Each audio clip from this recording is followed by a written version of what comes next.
I teach in a school that was built in the 1940s on the same property as the old one-room schoolhouse, still standing and used, in a town that is now and was historically home to a Native American population. The school is a typical mid-century building, heavy wooden doors, brass fixtures, tile, etc. My classroom had one main door and two closets. One of the closets is directly behind where the main door opens, so when I open the main door the whole way, it hits the closed closet door. This closet is the epicenter of the haunting and experiences we have had. My first year teaching there, I would hear some knocks and banging coming from the closet area, but always chalked it up to hallway noises or sounds coming from the pipes in the halls. Again, an old building. There would occasionally be papers on the floor when I arrived in the morning, but nothing that raised any red flags. About 3 months into the school year, one of my students, in 6th grade, came up to me with no background on the noises or context and said, "Just so you know, I'm sensitive to these types of things, and there's a little girl ghost near that closet. Have a good day." Super creepy, I know, so it made me think about it, and again, I just sort of let it go. Over the subsequent years, the bangs continued. A couple of times it was a knocking so distinct the students would hear it and ask if someone was at the door. Once, I even had to open the closet to see if someone was inside of it playing a trick on us. It should be noted that I used this closet for my coat and bag, some school supplies, and the first aid kit, so I'm in there daily. The knocking prompted a few students to get those silly phone apps that ghost track and pick up on words being said. 4 of them stayed after school one day and used the same app at the same time to see if they gave consistent results, and immediately a giant red splotch appeared on all of the apps in the location of the closet. They asked some questions to no avail, until they asked for a name and all of the phones showed the word Bronwyn. Some research showed that this was a typical female name popular in the 19th century. Fast forward this school year, after hearing the knocking and papers being strewn about pretty consistently, the teacher who was across the hall from me, big dude from Brooklyn, in his 50s, no-nonsense type of guy, comes into my room one morning and says, "I know this is going to sound insane, but I was here working late last night and I heard kids laughing in the hall. I came out to see who was up here when they weren't supposed to be, and there was no one. But I realized the laughing was coming from your room. The door was opened and the lights were off, and there was definitely laughter coming from your room. I went in and there was no one there, but the closet was opened. I went back into the hall and heard whispering start in the room. I snuck over to the door, heard whispering followed by some giggles, and quickly went in and snapped on the lights to see if there were kids hiding in there. But there was no one." He then said he got his things and left for the night. The following week, when I arrived to school on 2 separate days, I opened the main door only to hit the closet door that was opened. I attributed that to me just not closing it the whole way the night before and it just creeping more open as doors tend to do. Then yesterday happened. 2 days ago, I went to open the closet and it was locked. This closet has never been locked. There is no way to lock the closet without a key, which I have never seen. No one has this key. It's been lost to the ages. I called the custodians in and they came in with their giant ring of 1 billion keys and tried every single one to no avail. The door wouldn't budge. They tried to pick the lock. Nothing. They said they would try more after school, but if they couldn't get it to open, they would either take the door down or call a locksmith to open it. I put my bag and coat near my desk and went about my day. Yesterday, I got to school and went to open the closet to see if they had gotten it open after I had left for the day, and it wouldn't budge. Still very locked. Locked to the point where the knob barely even moved when you try to open it. Here's when my heart starts to beat faster. 5th period, I was teaching, a class that had been there when the custodians were in the day before, and it was quiet in the room. Literally out of nowhere, with no one near the closet, the door softly clicked and slowly opened about 4 inches. My heart almost stopped. The students were justifiably shaken, and I have absolutely zero explanation for this. Nothing was moved in the closet. It just simply opened on its own after being completely locked. So that's where I'm at. I'm planning on trying to set up the webcam on my computer at work to see if I can capture anything in the near future. I don't think they're malicious ghosts, but let me tell you, it's a bit unsettling to be in there, alone.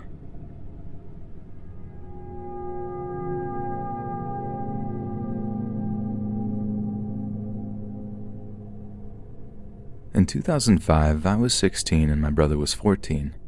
I was a month or so into my senior year of high school, having skipped the 8th grade.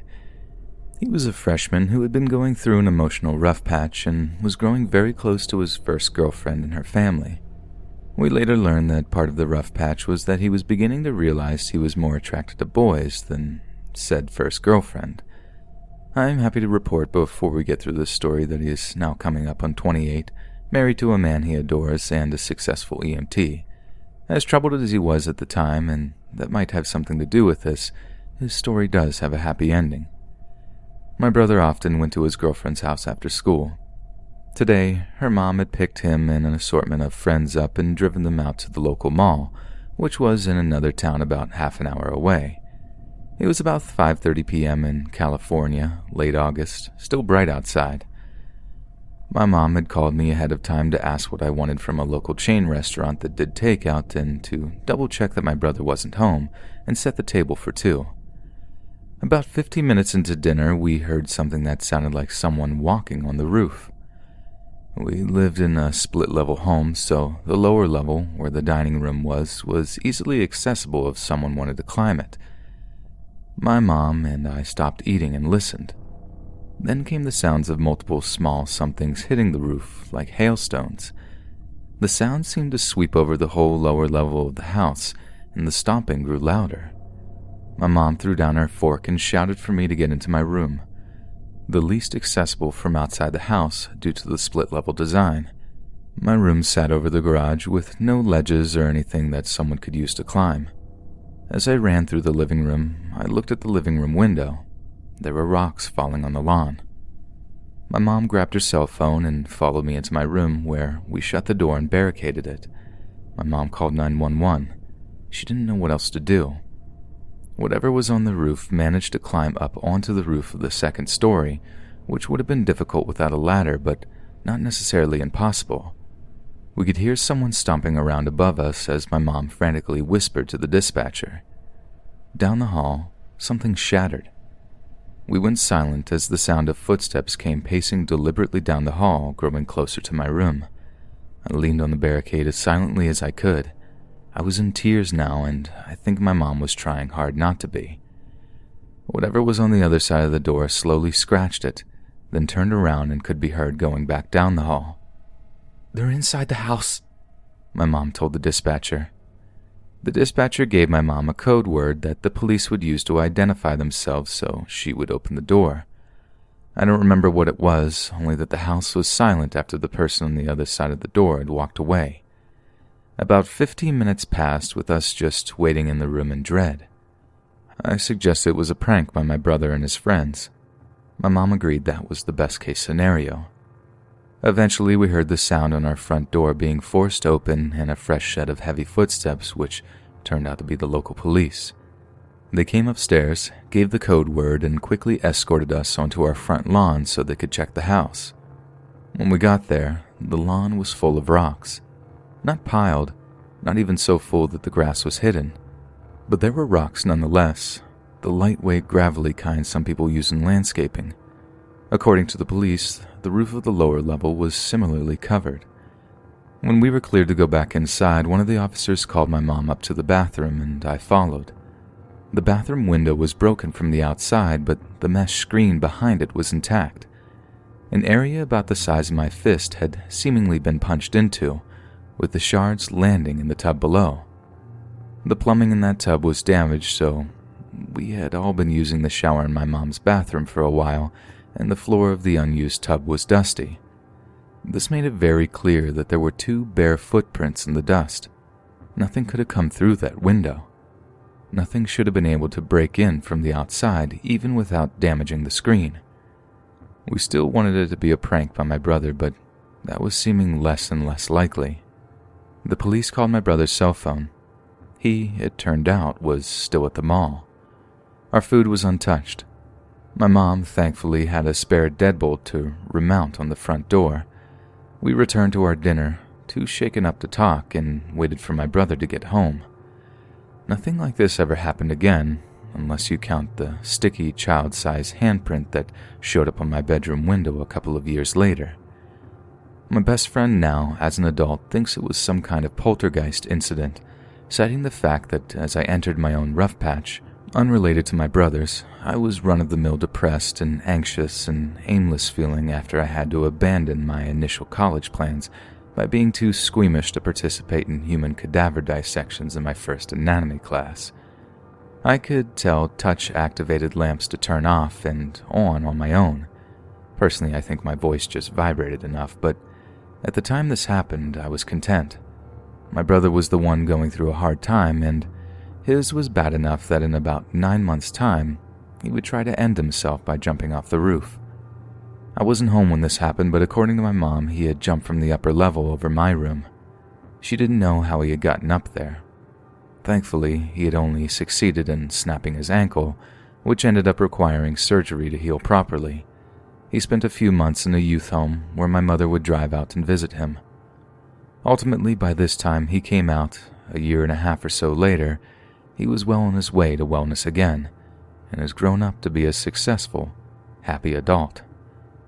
I feel like on some level my brother's turmoil had to have caused what happened that day, but there are times I wonder whether or not that's just a more comforting, easy explanation for something really weird and unknowable.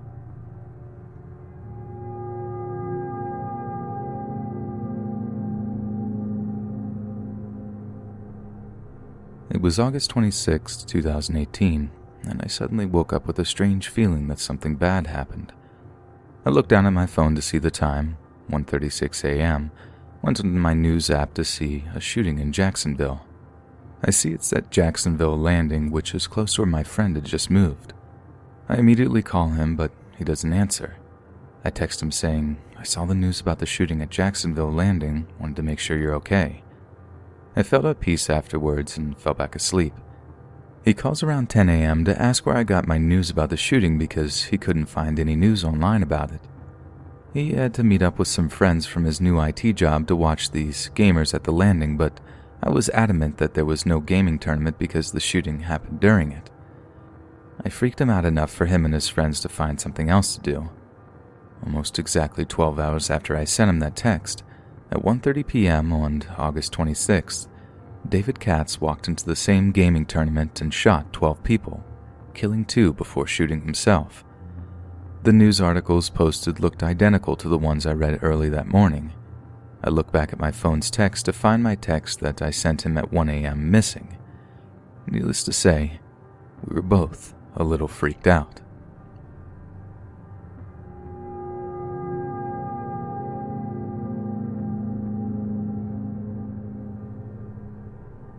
When I was a kid growing up in rural South Carolina, I lived in a very broken home.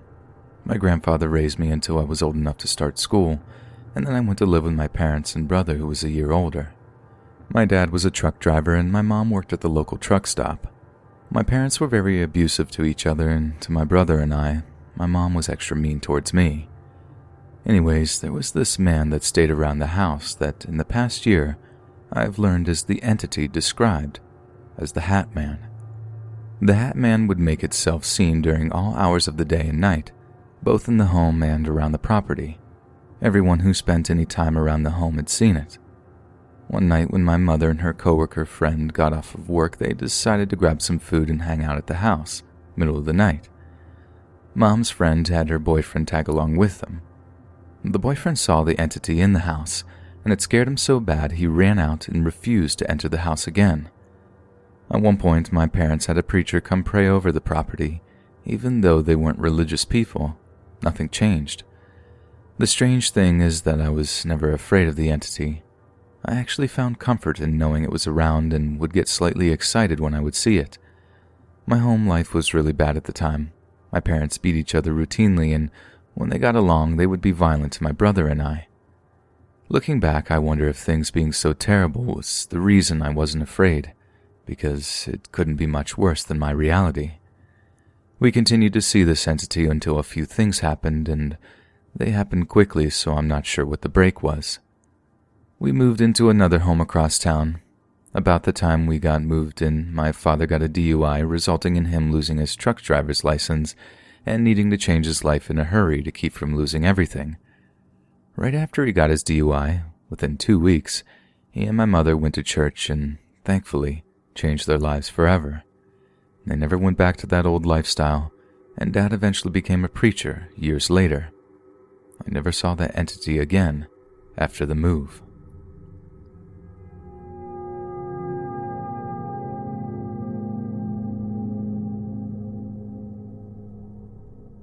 I'm 30 years old and I work in a bakery on night shifts. Because it is open on weekend nights, it's quite close to a big club and lots of people stop by before going home.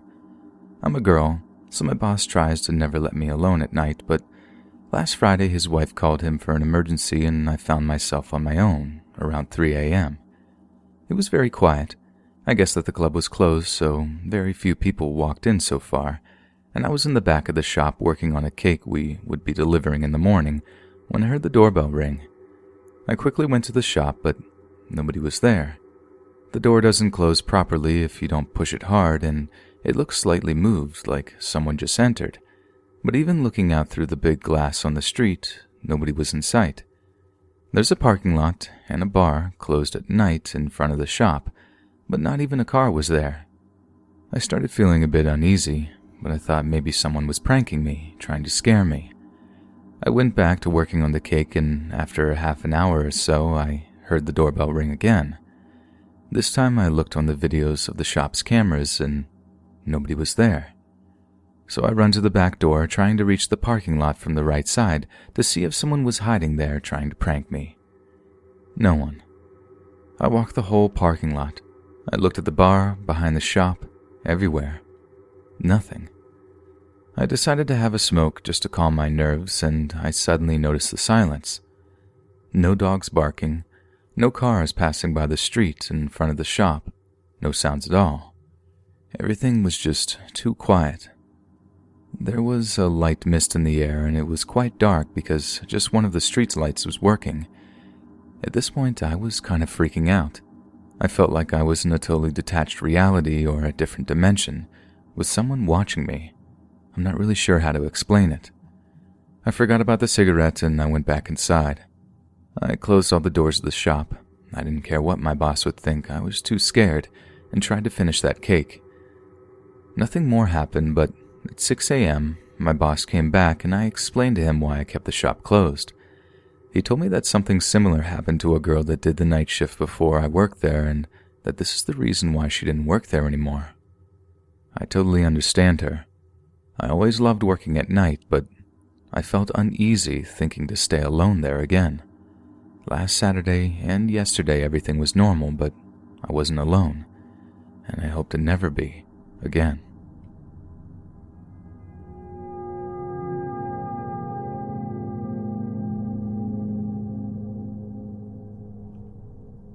I'm a 20-year-old girl, and throughout my whole life, I feel like I've always been pretty in tune with the paranormal. Admittedly, I've become slightly obsessed, not in the summoning of demons way, but more out of too much research and spending my free time, and all day at work listening to podcasts like this one. I have many stories to tell, but I figured I'd start with one that had been weighing on me for a while. I moved into a new place in December of 2017 with my roommate. We'll call her Nikki. When we moved in, I felt a huge weight off my shoulders because for the first time ever, I didn't feel any presence in my home. Skip forward to about May, and things have been going pretty well when we find out a family friend who was 16, we'll call her Morgan, didn't have a place to live, so we invited her to stay with us. I had known this kid for roughly 15 years and known she came from a really messed up family. She told us her dad was a Satanist and had cast a curse on her, and now she was being followed by what she described as a shadow creature. With my past of the paranormal, I believed her, but thought nothing of it. A few weeks had passed, and little inconveniences had been happening, such as our coffee table being moved or mail being scattered across the floor. We have cats, so I didn't think much of it, but was pretty annoyed. This kept happening and then gradually started getting weirder, like our entire bottle of laundry detergent being poured out under the dining room table and the empty bottle being set in the middle of the puddle. At around the same time, both Morgan and Nikki started having issues with sleep paralysis. Nikki used to get it all the time when she was a kid, but hadn't in years. The strange thing was, even though they were separate experiences, both girls claimed to see the same thing, a child-sized black figure. The body was small, but the head was way too big, and the hands were very long, but they couldn't see any other features, just a black outline. Luckily, I didn't have sleep paralysis, and I never have in my life, so I mistakenly thought that I was safe. One night I was home alone and was in a deep depressing mood. Everything in the house felt so heavy, so I decided to take a nap on the couch. When I woke up, I couldn't breathe. It felt like someone was pushing on my chest, so I sat up and the pressure was gone. It was then that I noticed the room was dark, unnaturally dark. My TV was on and the hall light was on, so there was no reason my little portion of the living room would be so dark. I decided not to think about it and turned the TV up, then started scrolling through my phone. A moment later, I heard heavy footsteps coming out of the kitchen directly up behind me. It sounded like a full-grown man. I thought someone had come into the house while I was asleep because we always left the sliding glass door in the kitchen unlocked. Too afraid to turn around and look, I took up my phone and went on my Snapchat. I turned on the flash, and when I switched to the front-facing camera, my screen went completely black and my flash wouldn't work, so I drew the courage to turn around. I saw nothing, and instantly the room was light again. I grabbed my keys and got out of there until my roommate was off of work. A couple of days had passed, and my roommate and I burned sage, oiled all the entrances, and told whatever was in the house that it was not welcome and it had to leave. I thought that was the end of it. We didn't have any more things move. Morgan had moved in with her brother, and the house seemed lighter, except Nikki was still experiencing sleep paralysis almost every night. Skip forward a couple of weeks and I was lying in bed with my two cats. It was about 3 a.m. and I heard pots and pans being moved in the kitchen. My cats woke up and were growling, so I grabbed my gun and checked every corner of the house. Nikki was still sleeping, so I went back to my room, thinking it could have been her cat that likes to hide in the cupboards. The second I shut the door, there were 3 loud bangs on it that made me jump so high I fell back onto my bed. I yelled for the thing to go away. I didn't want it there, and it had to leave. What felt like minutes later, I opened the door and my older cat ran out and turned into the kitchen and screamed like she was hurt. I looked for her for an hour and couldn't find her. I went to bed crying. The next morning, I woke up and my cat was asleep next to me unharmed, and I went to wake up my roommate and told her about the night before. She explained that she had been awake when I got up and also heard the 3 bangs, but was too afraid to get out of bed. We oiled again and brought in her mother who worked at the church, and she blessed the house. Not too long after, Morgan's little brother moved in with me, and we didn't have anything happen after that. It makes me wonder if Morgan's dad really did curse her. He used to always tell his 3 daughters that they were mistakes, and he only intended to have his 2 sons.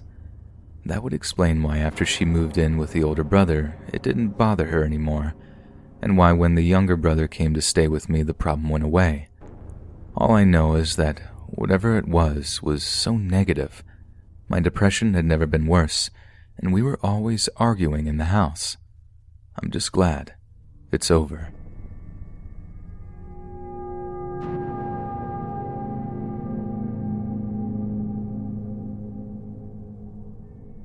My dad runs a church camp for the mentally disabled.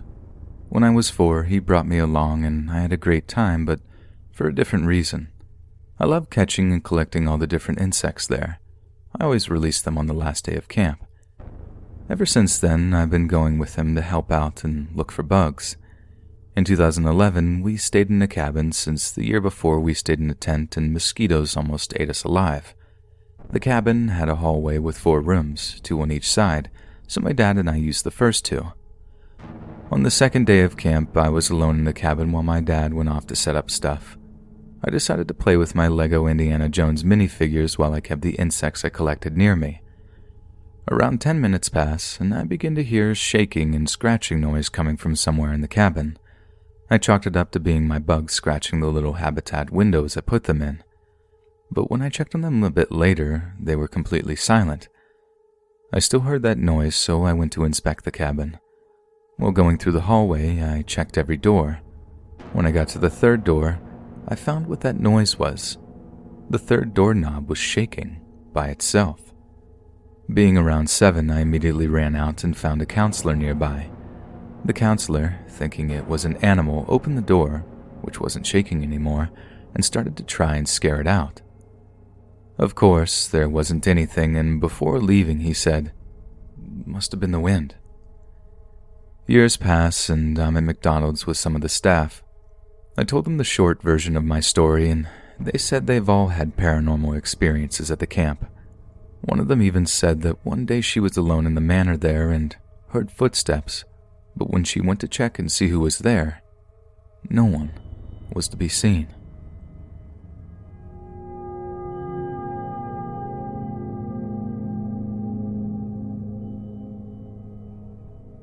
I'm now 19, but when I was younger, I believe I was haunted by a little ghost girl or something, because I had a few weird things happen to me. It's mostly mild stuff, and it's hard to really remember all the occurrences that happened since it has been 10 years. But the thing I do remember still creeps me out to this day, and maybe someone will be able to explain it. It all started when my mother and father divorced, and we moved into a 3-bedroom and 2-bath townhome in a new area, but old city. One night when I was trying to sleep in my bedroom, I all of a sudden heard what sounded like footsteps walking above me. There was no attic, just the roof, and it was the strangest thing. I told my dad about it, but he didn't care as he doesn't really listen to what I say most of the time. There were multiple nights where I would hear the footsteps too, but I really didn't think much of it. Another time, I was sitting in my dad's room on his bed watching a movie. During a quiet part of the film, I heard what sounded like a little girl laughing in my dad's closet.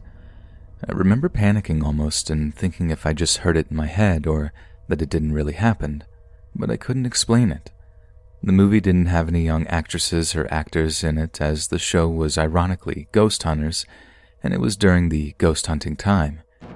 I replayed the part where I heard the laugh, and nothing. There was no laughing young girl in the episode. Mind you, I was the only girl living in the townhome at the time.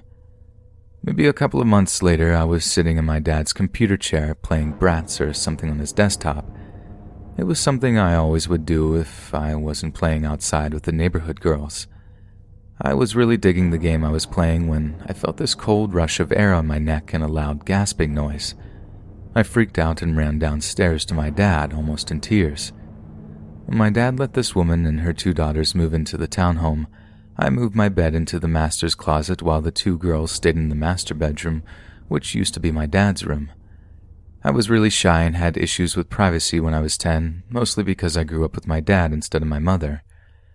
Every night I stayed in that closet, it creeped me out.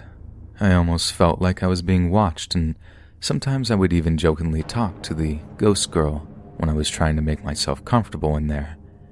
It never really worked, and one of the girls even cried once when we were playing hide-and-seek in there because she thought she saw a face in the corner. I never even told her about the ghost girl, but I don't really believe her at the same time. Maybe a year passes with some minor things, and my dad, my brothers, and I moved into the other apartment. This time it's a 2-bedroom and 1-bath, all on the 2nd floor of the 2-apartment duplex. Since I was the only girl, I got the small 2nd bedroom that was by the living room, while my dad and brothers shared the master bedroom down the hall. I had these porcelain dolls from the previous home that I really loved. I had them sitting on top of my TV, right next to my radio. I needed to sleep with music on when I was 11, as it would help me relax better and soon drift off to sleep. Even to this day, I need to listen to something in order to sleep, and that's why I listen to these podcasts.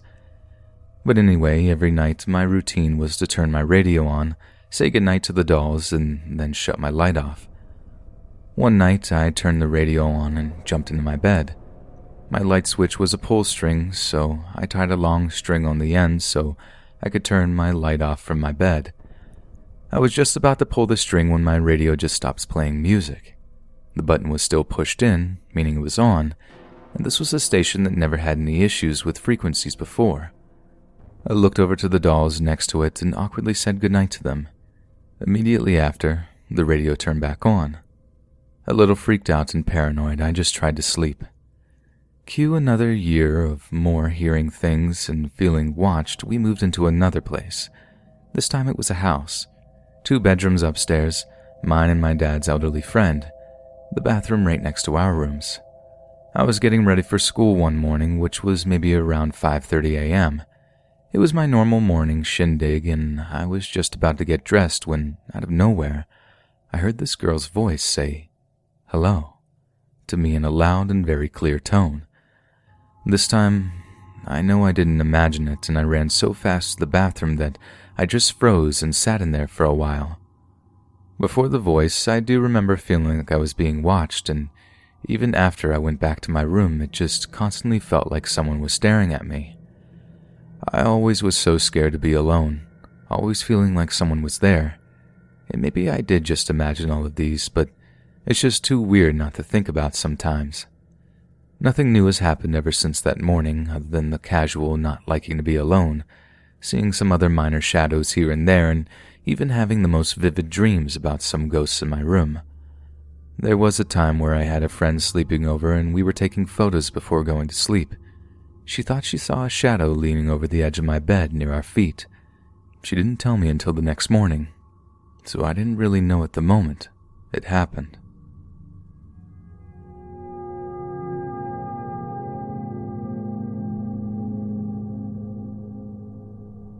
So about March of last year, I had a very strange and kind of creepy encounter while I was sleeping. It was a school night and I had gone to bed like usual. Also, I had extremely bad sleep paralysis and would often wake up to figures a lot at night to the point of having to alert my parents. I went to bed that night like usual. In the middle of the night, however, I was awoken, but it was something so different from what usually occurred. The way I remember it, the lights were miraculously on, but that is the least worrying part. I awoke to what appeared to be a wounded soldier about late 20s to early 30s climb into my bed beside me. Now, let's also put into account I was a 14-year-old girl at the time. I wasn't thrown off or scared by this, however. I looked at him as he wheezed in pain, and I calmly asked him if he needed water. He didn't respond, but I took that as a yes and got up. I remember so vividly that when I got out of bed, I delicately closed the door so nobody would bother him. I went upstairs and grabbed him a bottle of water out of the fridge and headed downstairs. I got back in the room and he was gone. But again, I wasn't thrown off. I just put the water on my nightstand, climbed back into bed, and went to sleep. I've never seen him again, but ever since that day, my sleep paralysis has completely stopped, and I've slept soundly ever since. Looking back on it now, it gives me chills and questions about if it was all a dream or some real angelic paranormal experience. I may never know, but I won't ever forget.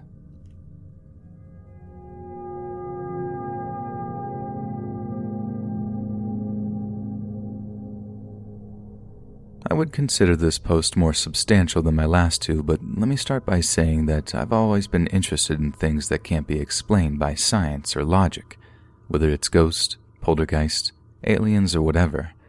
I definitely see myself as a skeptic, but still I find this subject fascinating. I love watching ghost sighting videos or those top 10 scary thing compilations. Me and my girlfriend have been living together for almost 6 years in this one house, although we are planning on giving our tenancy notice in next month.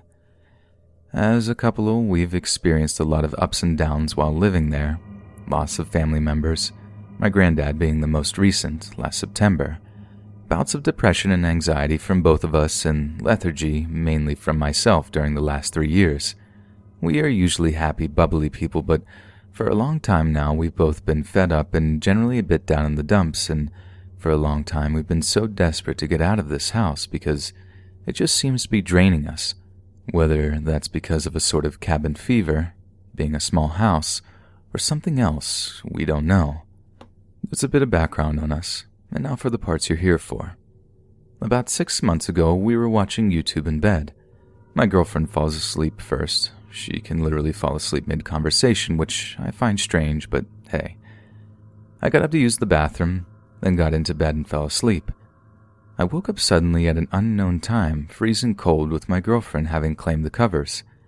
I was facing away from her, pulling the sheets back over to my side, and she was pulling them back to her side.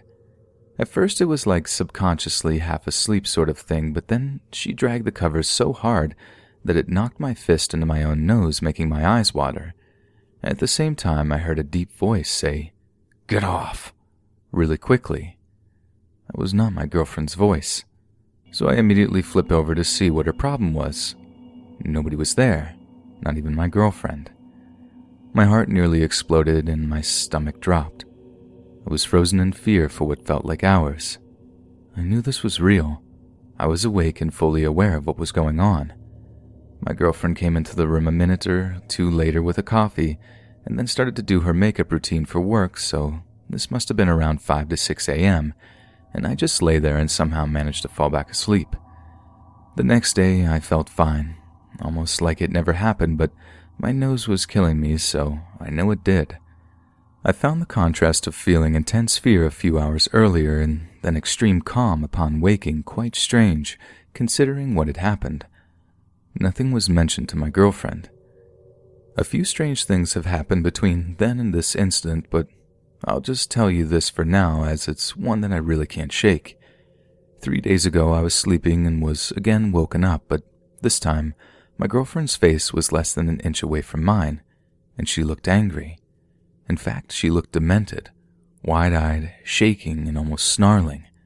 I very nearly soiled myself and jumped out of my skin and shouted, "What are you doing?" She slowly moved away from me but never took her eyes off me. She climbed out of the bed, walked around the bed, and headed out of the room, all while staring at me with the most disturbing, angry, wide-eyed, scary face. Just as she was leaving the room, her face slowly started to pull a sickening grin, as if she had accomplished what she set out to do, and slammed the door so hard that it shook the house. I didn't dare go after her. No chance. I felt sick to my stomach, and I've never been so scared in my life. That was not my girlfriend. She came back in minutes later, perfectly normal, and asked if I was okay. I couldn't speak to her, so I went downstairs and just smoked like a chimney until I could get ready for work. Again, nothing has been mentioned to her. The second event here was by far the scariest, despite the first one involving invisible forces and voices. It was just so disturbing. Her face was so contorted it didn't look like her. Truly, it was horrible, and I even feel sick writing this now. Hey friends, thanks for listening, and be sure to subscribe and click that notification bell to be alerted of all future narrations. If you got a story, be sure to submit them to my subreddit, reddit.com/r/letsreadofficial, and give and receive feedback from the community, and maybe even hear your story featured on the next video. And join my Discord to interact with me and other listeners directly. If you want to support me even more, grab early access to all future narrations for just $1 a month on Patreon, and maybe even pick up some Let's Read merch on Spreadshirt. Links in the bio. Thanks so much, friends, and I'll see you again soon.